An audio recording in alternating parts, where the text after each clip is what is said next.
మా తెలంగాణలో బస్సులు బంద్ కావడం వల్ల ఇప్పుడు డిగ్రీ ఎగ్జామ్స్ రాసే తెలంగాణ స్టూడెంట్స్ ఎవరైతే ఉన్నారో వాళ్ళందరికీ సుక్కలు కనపడతాయి. వాళ్ళకి సుక్కలు కనపడితే నీకేమైందిరా అంటే సుక్కలలో చంద్రుడు నేనే కాబట్టి. నాకు అర్థం కాలేదు సార్. అంటే నేను కూడా ఎగ్జామ్స్ రాస్తాను కాబట్టి. అసలు ఎగ్జామ్ రేపు పొద్దున్న 9ంటికి అయితే బస్సులు బంద్ అని తెలిసింది. ఈ రోజు సాయంత్రం 7ంటికి. నా ఎగ్జామ్ సెంటర్ మళ్ళీ 100 కిలోమీటర్లు అవతల. అసలు ఇప్పుడు ఏం చేయాలి? ఇప్పుడేం చేస్తాడు మీ hero? Will he give up?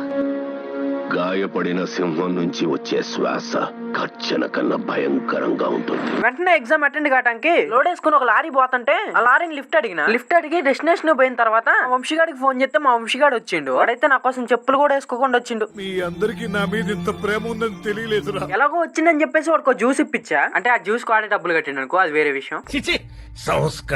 ఆ తర్వాత నైట్ మొత్తం వాళ్ళ హాస్టల్లోనే స్టే చేసిన. ఆ తర్వాత పొద్దున్నే రెడీ అయ్యి ఎగ్జామ్ సెంటర్ స్టార్ట్ అయినా. ఎగ్జామ్ సెంటర్ రీచ్ అయిన తర్వాత ఎగ్జామ్ రాసి బయటకు వచ్చిన. ఎగ్జామ్ రాసిన గారు ఎట్ట వచ్చింది పేపర్ అంటే, అది క్వశ్చన్ పేపర్ చూసి ఎగ్జామ్ రాసిన అడగండి, నన్ను అడుగుతున్నారే. క్వశ్చన్ పేపర్ చూడకుండా ఎగ్జామ్ ఎట్లా రాసినవరా? ఒకవేళ ఫెయిల్ అయితే ఏం చేస్తారా అంటే, bro I don't care. Video నచ్చితే లైక్ షేర్ సబ్స్క్రైబ్ చేసుకో. మోస్తా బాయ్.